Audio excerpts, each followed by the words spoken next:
Dana Carvey is going to be joining us on the Bud Light guest line. Bud Light, easy to drink, easy to enjoy. You give me a thumbs up, Grandy, when that is about to happen.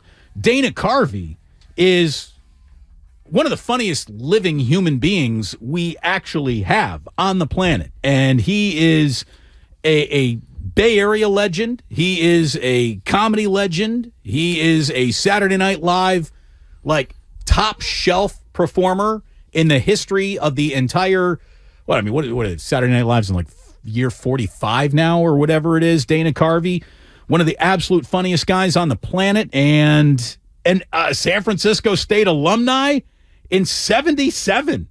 He won San Francisco's stand-up comedy competition. Was that like an NCAA tournament style? 2 men enter, 1 man leave? I want to find out about it. Dana Carvey, nice enough to join us here. Damon and Ratto on 95.7 The Game. Dana, thank you so much for joining us. Really appreciate your time today. How are you? Not a problem. Love to talk about my Niners. Damon and Ratto, not Ray, but could be Ray. It is. Sorry. All right. Yeah. 77. And I've really lived a long time. I feel incredible, and I look amazing. You can ask my wife. But, that was just, I was going to San Francisco State, and, I just was trying stand-up. I was bombing. The first night I did stand-up at a dive in Berkeley, I thought, I think I could do this. I was watching open micers, and then this guy came up, and he was extraordinary. I go, I don't know about this. And it was Robin Williams. So, I could see how that would be a little intimidating for sure. Do you remember who you beat out for the title in 77? Oh, sure. I mean, I think A. Whitney Brown was there. I think Mark McCollum was favored. He was a guitar player impressionist, and he went overtime. You had to have 15 minutes. I only had 5 at the beginning of the round robin. You would go and do 5 minutes at different crazy clubs. And then so I had to write a bit to get to 15, and I was in the 3rd spot. I won over Gil Christner by 3.3 of a point or something. There's a lot of luck. And then Robin handed me a $500 check, and Mort Saul was there. Very nice. Very nice. How breaking of comedy protocol is it to go over your allotted time?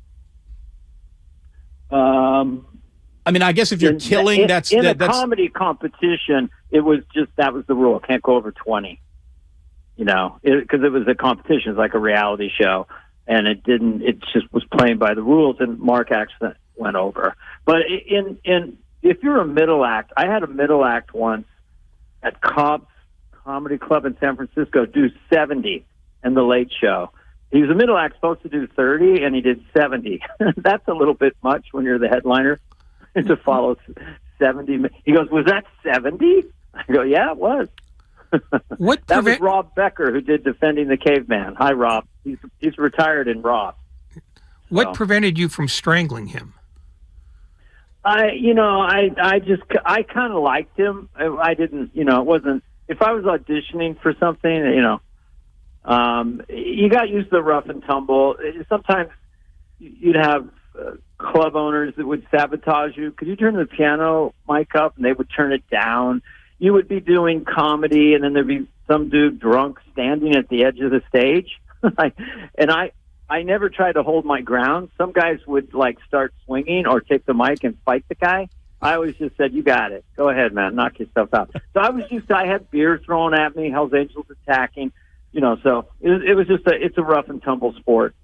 Dana Carvey here on Damon and Ratto. And by the way, we're all on the same team. I know the podcast that you do, Fly on the Wall with David Spade, is an Odyssey.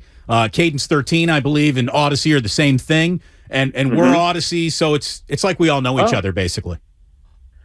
It's been an interesting thing, this whole world, which Joe Rogan and Mark Maron kind of, at least on the broad stroke, started it, in 2010 or whatever, and then it just kept growing and growing. It's still growing. So it's just fun to be interviewing your friends over Zoom a lot of the time. It's the craziest job ever. It really is. You don't even have to leave your house. But we do in person sometimes at David's mansion. Are you nice, very nice. I'm sure you're living humbly up there in Mill Valley yourself. But look, well, that's one of my homes. Put it that way. Yay. But I'm not a fancy person. I don't really need much. That's your February home then. Yeah, exactly. Have you become a better interviewer since you've been doing the show? I'm still kind of humbled by it. I know that if you have to prepare and then listen, sometimes it's pulling teeth a little bit, and you're trying to find a narrative, and sometimes you have someone coming to play, and it's just going, and that makes it easy. But what you guys do and are doing right now, I get it. We have limited time. What do we ask him? I understand what you're going through, but I'm easy. Don't worry. I got nowhere to go. Okay. As a fan, 2 important questions. Sure. What section did you typically sit in? And did you go to the rim of the stadium and look out over the bay when you smoked your dope? Or did you go in the men's room like everybody else? My pot smoking days were pretty short-lived after I started thinking there was someone in the house that I didn't know. Paranoia is not a good feeling. But I did go through a phase. I brought pot to Scatman Carruthers, who was a famous kind of musician who was on a sitcom with me, with Mickey Rooney and Nathan Lane. And he had horrible pot. So I did fly with it. This is like 1981. I don't remember it, but I brought it to him because his pot was so bad. Next day in the elevator, remember, he's from the 1930s. He played the ukulele. He goes, "The music was good. Might I get a pound?" Seriously. Might I get a pound? And it was all that sort of illegal stuff. They're calling it the music. But anyway, so I had my pot smoking days, but I kind of, that tamped down. I finally got down to just light beer of all the little toys. I couldn't do cocaine. I did cocaine once, and I drove to the Holy City Zoo to do comedy, and I thought, why should I go in there? They all hate me. And I drove back home. It wasn't a good drug for me. I wasn't trying to examine your drug history. I was trying to examine your pot history at Candlestick, because that was a secondhand haven back then. Even when they were bad, when they were good, if you could walk, down those aisles and not get a contact high, you weren't trying. I know. I guess it's a lot stronger now, but yeah, in those days, I would go with my friends. This would probably been in the 70s. I think it was $1 to sit out for a night game, a Giants night game, and way up in the bleachers in left field. Never been that cold in my life. I remember, and look, I'm guessing you have been reading the Sporting Green forever, Dana, which is why you know Ray's name. And I remember Bruce Jenkins wrote a column about the contact high you used to be able to get at Warriors games. Like the pot was so thick underneath the stands and bleachers. Before they redid Oracle Arena, I guess it was a great place to go get a contact high. Well, New York City right now, because I was there in October, you could get a contact high, open air, walking down the street. So nice. It's 2.0 now.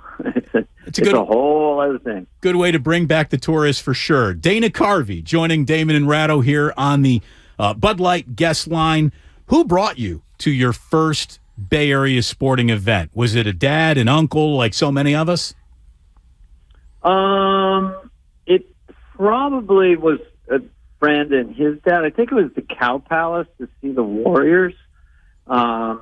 Maybe Rick Barry was in there. John Brody gave me a MVP certificate in 1966. I was on a flag football team. He's a famous 49er quarterback. And I caught a pass from Joe Montana. Very cool. Very cool. On Saturday Night Live. I was about to say. And I'm guessing you had was Jordan did Jordan host when you were there? Oh yeah, Mikey. Yeah, absolutely. It was interesting to see, like Jordan was, so charismatic, and everyone was like, he really stood out as somebody that was kind of intimidating. And I was sitting next to him in the read-through, and before it starts, he says to me, "Do you golf?" And I go, "Well, occasionally. I'm really not very, I don't. I mean, I'd be lucky to break 100." And then he paused. He goes, well, you're not very good, are you?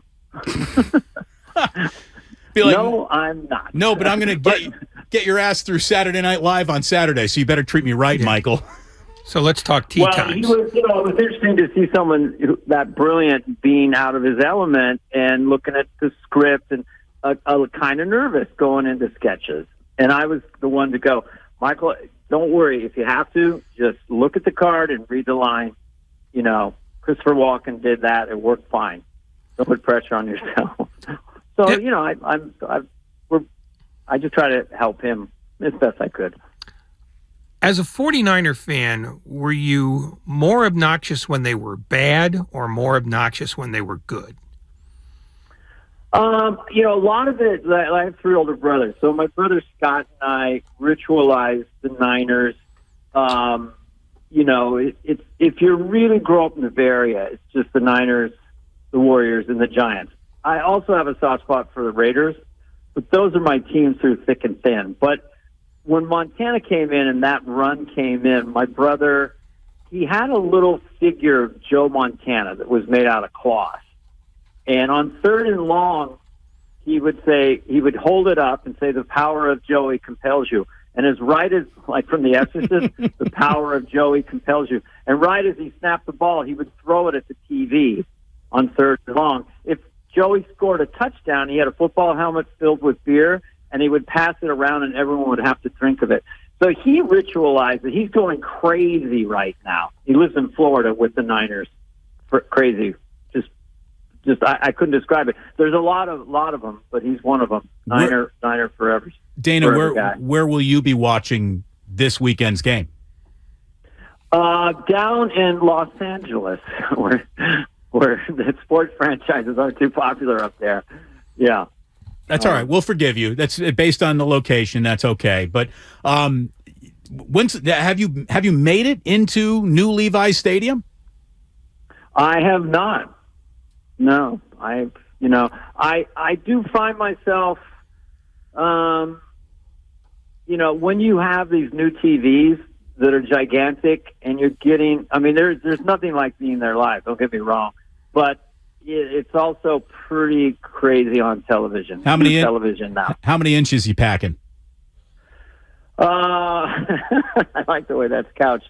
120. No, I think I have 77. Nice. So remember, we had these analog TVs, and I feel like I know much more about the sport with all the replays, and I'm more in awe of what they're trying to do. Even this year, getting so interested in because of Brock Purdy, the story of the century in sports, and what quarterbacks do. It's just still, I'm in awe of it. Trying to thread the needle on a pass with people running all around in a split-second decision. It's amazing, isn't it? Did you play football, Damon? Yeah, but I was not never asked to throw a football. I was just one of the fat kids blocking for the guy who threw the football. And when I say I play football, that seems like a thankless job. It's so necessary. It is necessary, and I necessarily didn't have the talent to do anything other than be large. So that's what I did when I was out there. What would be Dana Carvey here with us? What would be the comedic equivalent of a 7th-round rookie quarterbacking a Super Bowl appearance? Like what would be the comedy equivalent of what Brock Purdy is doing? Jeez, that's a good question. It's almost like someone, not quite, but almost like an open micer on like his first night, and there just happens to be a camera there and records this, award-winning special. He did have 48 games or 50 games or something at Iowa State, but it's just a remarkable story. I can't wrap my mind around it. I really am just, I'm still in awe of what happened to the Niners. Because I was like, once Garoppolo went down, okay, season's over, it's okay. He's a rookie, he's going to throw 3 interceptions. It's all right, it's nerves. And then this has happened. You guys have been covering sports for a while. This is like Rudy. It's like a movie we're watching. His name's like out of a movie. It sounds like he's a movie character. Brock Purdy? Yeah. Seriously? It's like the scene in Boogie Nights where you got Burt Reynolds sitting in the hot tub, and he's like, these are great names, guys. These are great names, and it really is. It's a great name, Brock Purdy. I know. A screenwriter would be proud to come up with a name like that. Great reference, by the way. Thank you. Boogie Nights. Yeah. Given the fact that you now have a 77-inch screen to watch the games on, how big is the plush toy you throw at the screen when you need to? I don't. My brother's in Florida. We'll be texting during the game. So you wouldn't do it by proxy for him? He's got figures. He's got figures and little figures that he does that he flushes down the toilet. Last week it was a Seahawks figure and the Niner, and then he'll with Dallas. He's got a little funny little figure with his Dallas jersey. He'll flush that down the toilet once they start to lose. He's got so many rituals. He builds a shrine to the Niners in his house. Is he under supervision by any chance? He's what we call bipolar. No, he's fine. He doesn't, I sent him a thing. There's a guy in the parking lot at the stadium that I guess has a Easy Boy chair that he put on a wheelchair that he can control and runs around. There's a lot of fanatics out there, so he felt less lonely. Like there's not something wrong with him. And what is your guys' theory? Because you do this. Like, why? Because I used to tell my wife it's all a reality show because she would be bored out of her skull.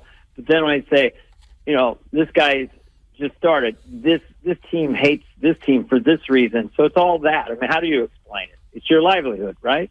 I keep on saying it's the only show on television that's an actual reality show. It's the only show that when it begins, they do not know the end.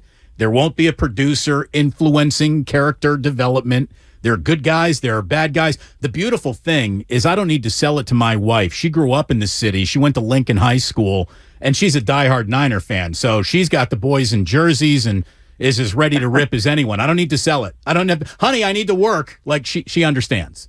Imagine this. So my wife, the NBA, what's that? So in the early, mid-'80s, I said, well, there's this guy named Magic Johnson, and there's another guy named Larry Bird. And so she gradually got into that and then was just fanatical about it because of the dynamic between those two characters, But, yeah, it's, I think Saturday Night Live, just to connect it a little bit, Saturday Night Live, I think, was inadvertently a quasi-reality show two ways. One is you have new cast members sometimes, and you're seeing, can they do it? They've never been on TV before. Like me, I'd never done sketch comedy when I got on the show. The second one is you're seeing a football player or a hockey player try to do sketch comedy. So if they're kind of bad. So there is a reality show element to that, which is very interesting. I connected football and SNL. I love it. Well, that's why you make the big money and have a house for every month of the year. How are you playing out Sunday in your mind? Are you the kind of fan who is wildly optimistic no matter what, or have you spent the week trying to imagine scenarios in which Dallas breaks your heart? I trend that way a little bit because I'm kind of invested because I saw Brock's parents in the stands the first night, and I see her mom up there going, come on, baby. And then Brock, last week's game, he throws a couple high, and I saw him mouth to himself, come on, Brock, to himself. So I'm fully invested emotionally, again, with Debo coming back, and the whole team, Kittle, so charismatic, and, so it's like a family. So sometimes I have a hard time. Sometimes I'll divert my eyes and then hear what happened, and it feels like every time I don't look at the screen, they do something good. I'm not saying I have influence over this game, but it's possible. It could be a science fiction movie. If I look away on like 3rd and 3, they seem to always do well. Sometimes I look at it, not so good. So then is it your moral duty to not watch the game at all? Yes. There you go. Or just go to the bathroom when they're in the red zone because they're going to have to score here against Dallas this weekend. I'm the best 49er fan ever. I haven't seen a game since 1997. But I watch it and I will look at it, and I didn't follow exactly what was going on with Tampa. I know they're a 500 ball club, but I don't know who was injured. But Dallas looked awfully good against Tampa Bay, and so we'll see. They're a little scary just because of how physical they are and their quarterback can run. But I don't like to get cocky, right, guys? I mean, we've got these Hall of Famers everywhere. It's like, we've got Bosa. It's such an all-star team. But, an ankle injury, something happened. It's the whimsy of all that stuff, too, that will make the game compelling. No matter what happens. Stay healthy, Christian McCaffrey, between now and the end of the year, and this team. McCaffrey. Have you guys, there's something magic about the way he runs. There's runners as good as him, but there's something about the way he accelerates, he pauses, the way he protects the ball. That guy is freaky how we got him in the middle of the season. He's special. It's one of the greatest. Hey, I knew he was good, but until you watch him every day, every game, you don't understand how good he truly is. We all knew he was good when he was with the Panthers, but I don't think anyone really realized that he was this level of NFL good. Of course, he played at Stanford, but nobody really talks about Stanford anything. But, man, it is amazing how good he has been. Dana Carvey has been awfully good to us. Thank you for all the time. Can we spend a little bit more time with you? Because we got no rules here. We're on the stream. We can just do whatever we want. I have a few minutes. Sure. I got to ask you, a couple of years ago, you and Mike Myers, you're doing Super Bowl spots. How cool is it to watch yourself in a Super Bowl commercial while you're watching the Super Bowl? Kind of surreal. What was it, 3 or 4 years before with Aaron Rodgers, Kevin Nealon and I did Hans and Franz for the Super Bowl. Yes.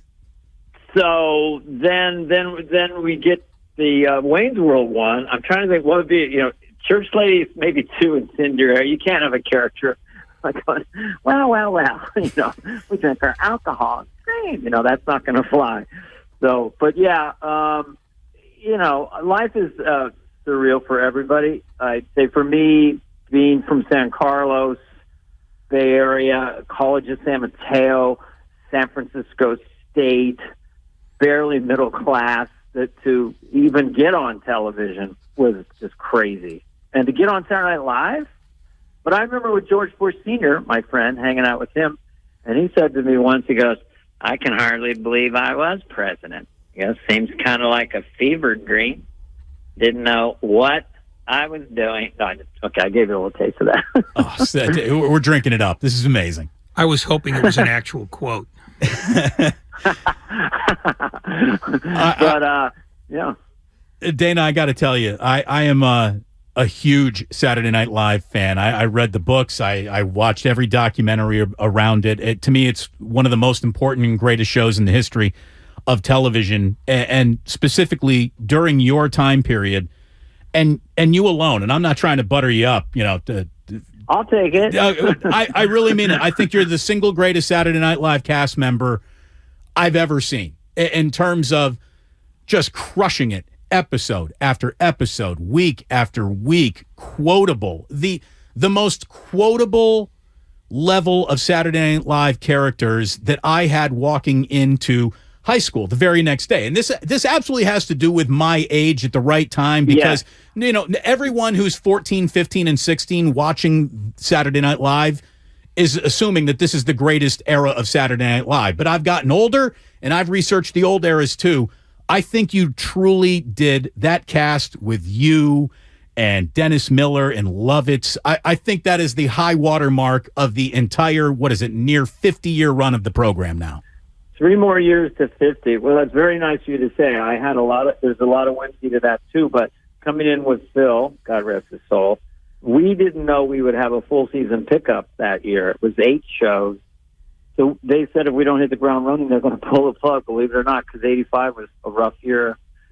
And then the church lady was just something I did as part of my stand-up. I wasn't, Mr. Church Lady, but put the dress on, did the thing. No one thought it would work, and boom. And then it was at home base, which is a huge advantage, right in the center of the studio. And I had Sean Penn on, and then Phil and Jan Hooks were doing characters. It was like a perfect thing that happened to me. I got a lot of leverage from that early on. So it still took me 80 shows to relax, but I think by 90 to 93, we had Sandler and Farley and Spade and Chris Rock. It's still, for one more year, we had Dennis, we had Phil, and then Mike Myers came in. We had kind of a pretty potent, if you think of it as a sports analogy, we had a very good team, a lot of weapons in those 3 years. It's like Bosa, Armstead, Kittle, Fred Warner. It was an all-star team. It certainly was. There's always warm memories that are attached to your childhood. And the hardest I think I've ever laughed with my mom and dad at the same time was an old HBO special. And it's the first time we saw Choppin' Broccoli. And look, if you have to explain a joke, by definition, it doesn't work. But sometimes jokes that do work, cannot be explained. And this brings me to Choppin' Broccoli. That is one of the funniest things I have ever seen. And if you then tried to explain it to someone, you'd sound absolutely crazy. Why did Choppin' Broccoli work? Why did that become an iconic comedy routine? It's one of the more mysterious things, but all I can say is I did it at the end of my first show. The premise was the character, we gave him a name, Derek Stevens. I'd done it in my stand-up. The premise was a rock star out of inspiration. Sigourney Weaver and Phil Hartman were the record executives, and then he was pressured to do his new song. So he's cold as ice, paradise, it's all that kind of foreigner, and then he's so out of stuff, he gets to chop broccoli and really works it. She chop. So it's so ridiculous. I don't know what sports announcer, but at least in the recent past, when there was a home run, there was one sports announcer go, he's chopping broccoli. I don't know who that was on ESPN. Kenny Mayne. It had to have been Kenny Mayne. That just feels like something he would have done. Did you workshop? Did you workshop other vegetables? Did you arrive at broccoli, or was that the go-to vegetable the entire time? I had it going kind of at the other cafe, Carl and Cole. There was a little piano there. And then I was down at LA at the Improv, there was a piano there, and I think between those two locations, somehow broccoli came out, and Choppin' Broccoli, and just stay there. But, for me, seeing Steve Martin in the 70s or George Carlin, there weren't many jokes. I mean, Steve Martin would do rhythms and stuff. I try to wonder where that came from. Or Monty Python. The absurdity of it, since there's no real joke, it can just extenuate, So I really don't know, but I do like rhythms and catchphrases. I can't really write jokes. It's just not in my wheelhouse. But I do love extending rhythms. It's just because I always, when I do Biden, I always finish with Pirates of the Caribbean. He always finds his way to Pirates of the Caribbean. He says, time. First he whispers, then he yells, it's time for the rich to pay their fair share. We've got to pay Sharon Stone. The Tombstone. The Pirates of the Caribbean. Dana Carvey. Same as inflation. Dana Carvey. I got one serious question. Because children of athletes have the burden of living up to their parents' reputations and careers. Does it work like that for comedians? Was there extra pressure on the Carvey boys to be funny in their lives? You know what? They were all funny. I think Scott's the funniest of us. Brad, who I base Garth on, the guy who talks like this, I could invent a nuclear bomb with a paperclip. That guy, hysterical. My sister, it was a funny, rough and tumble baby boomer family, 1,500 square feet, one bathroom for all the kids, and goofy TV shows of the 60s and 70s, Batman, Wild Wild West. A lot of fighting, a lot of screaming. We go to Montana every summer, and, just do crazy stuff. So crazy family. The podcast is Fly on the Wall. I know that you guys interviewed Lorne Michaels talking about the famous Bill Murray Chevy Chase feud. Did you learn anything about that during your interview with Lorne? Oh, that was and I think other people talked about that. Lorraine Newman, I think, talked about their feud and Chevy leaving, and they're both giant people. And I guess it was just, they got in it. But Lorne, it was such a thrill to get him to do it because he doesn't do a lot of stuff like that. No, he really doesn't. He's a very good character. Yes. That's the poll Dana Carvey has. You and David Spade, the Fly on the Wall podcast. You and Spade are doing something at the Largo at the end of the month, aren't you, down in L.A.? Yeah, we're going to do a live podcast with our friend Will Ferrell, one of the all-time greats of SNL. Yeah, that'll be fun. Sounds fantastic. Yeah. I wish I could be a fly on the wall for that one. Unfortunately, I got to be covering the Niners. Hopefully, going to the Super Bowl, or maybe that's a bye week. Yeah. Maybe you can leave a couple tickets, and Ray and I will come on down and heckle you and do an interview that was probably 33 minutes longer than you had signed up for. Dana, thank you so much for joining us. This was an awful lot of fun. We enjoyed it. I appreciate it. All right, go Niners. Talk soon. Okay, bye-bye. You got it. Dana Carvey. He was great.